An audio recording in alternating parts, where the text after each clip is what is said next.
Good morning. I wasn't going to vlog because there's a hurricane coming, and when there's a hurricane coming, there's a lot of rain and we don't do anything. However, I have a few meetings today and I'm going to check out the sales center of a new project here in Miami, so I'm going to vlog that, and also I want to vlog this. Yesterday we bought toasted coconut flavor coffee. Everything with coconut is usually super good, but I never had coffee with coconut, so let's try and see how it goes. It's from Target brand. Good and Gather. Let's see, I'm excited to test it. How you're going to poop today, Brownie? How you're going to poop today? Okay, moment of truth. Let's see if this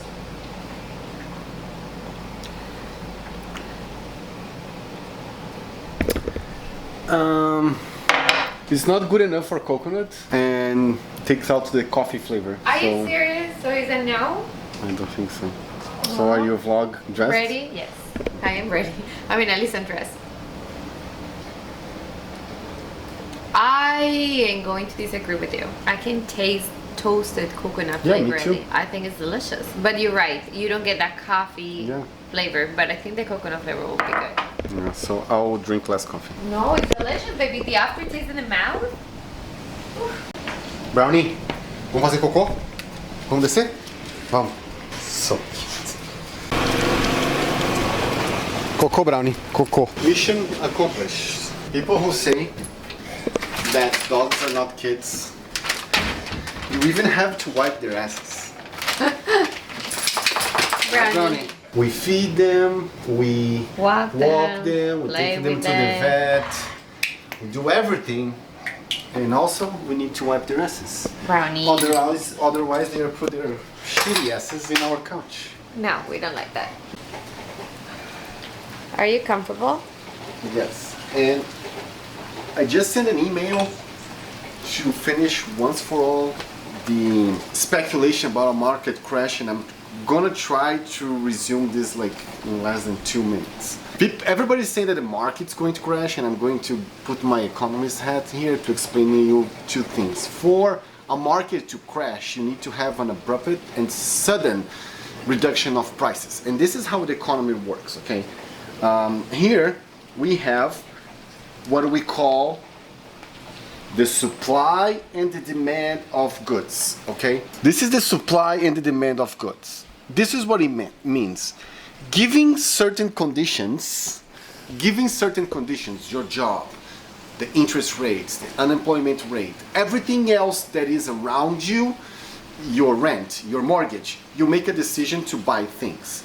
If every one of those conditions are met, you are going to buy this bottle of water, or an amount of bottle of water, that's the quantity, by a given price. If that price goes up and nothing in your life changes, now you're going to buy less bottle of water because you have the same job, the same salary, you have the same expenses, everything else. Companies work the same way. Companies have production costs, labor conditions, labor supply, and everything else, and interest rates also, because companies need finance from the government or need incentives from the government, finance from the bank to finance their productions. So, given the conditions that they have, they will produce a certain amount of goods depending on the price that you want to pay for it. So this is what happened with the real estate market recently.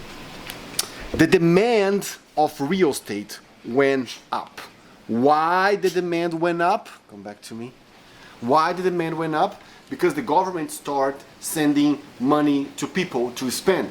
Because now on COVID, people realize that they want houses, not apartments.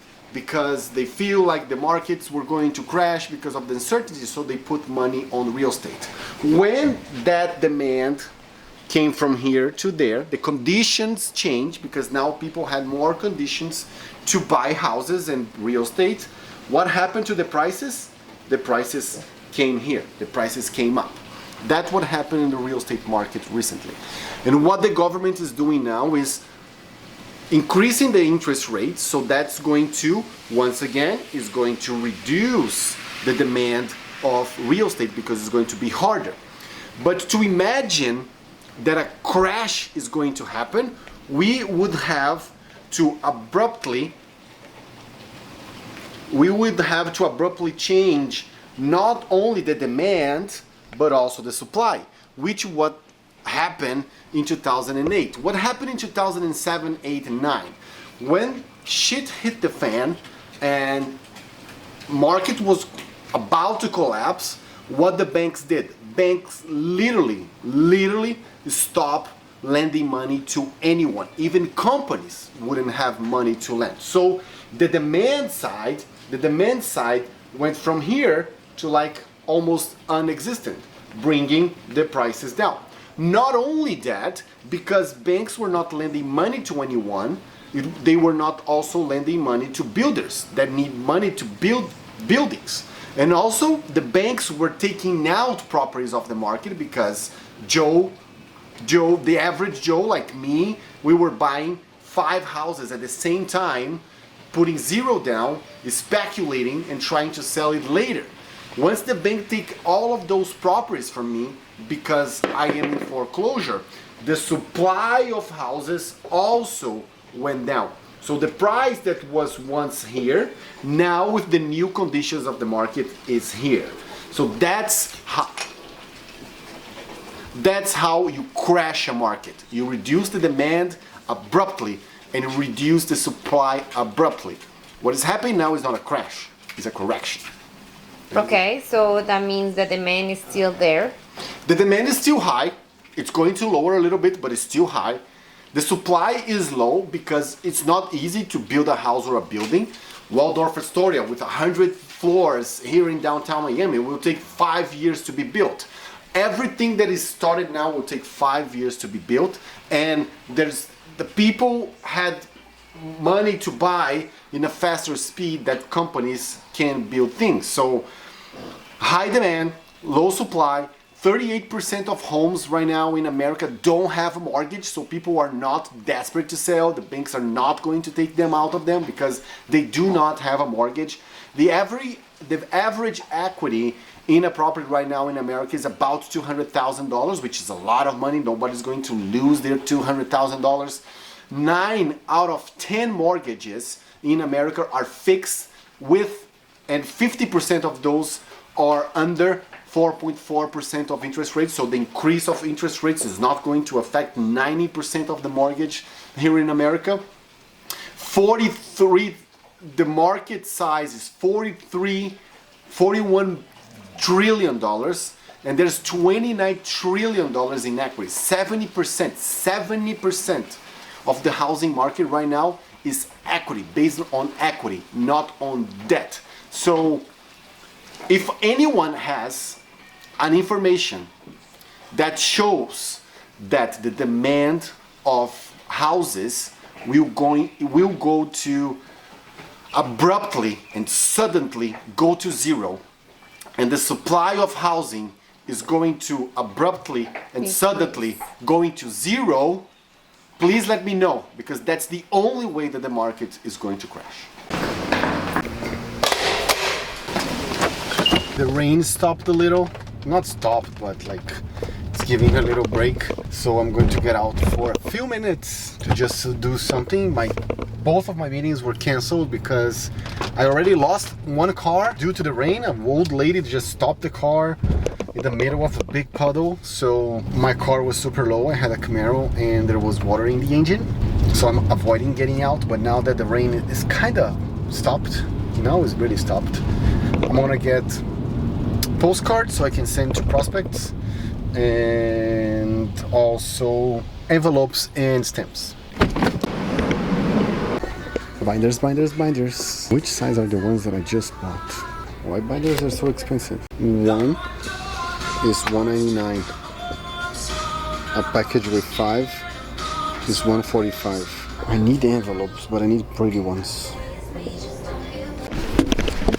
Okay, so this mission was half accomplished. I got the things, the postcards. So what I'm doing is I'm calling people, and after I call them, I send the postcards. So we have these ones, and we have these ones. Super fancy, super nice, super cool. and I wanted to buy toner for my printer, but look, dude, it's impossible. Oh, also I got some of those. It's so pretty, so pretty. And also envelopes, but Amazon, if you have time, if you can wait, it's much better to buy everything on Amazon. So now I'm gonna go home because we are going to have like 3 days of rain, so there's a lot of catch up to do. Does everybody have the same problem? Your dogs want to get out, but they don't want to put they're too excited to put their collar to the leash. I think they're just gonna like, they get playful. It's not like they don't want to. Here has a backpack. It's like he's going to school. Ready? Yeah. Ready for school, baby? Maya. Maya, wait. This one is the worst. The little one is behind me. Maya. This is yours. We're ready.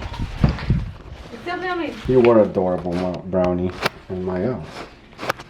Came down because finally it stopped raining. All the dogs were down. So I was trying to. Yeah, it's very hard. Around. Now again, every dog is here. Vem pra cá, Brownie. When Brownie was little, like a year more or less, he was attacked 3 times in a park that we used next to where we used to live, and it was 3 male dogs in 3 different occasions. And now every time he sees a male dog, he gets a little bit sketchy, and it's very hard to walk with him when there's other dogs around.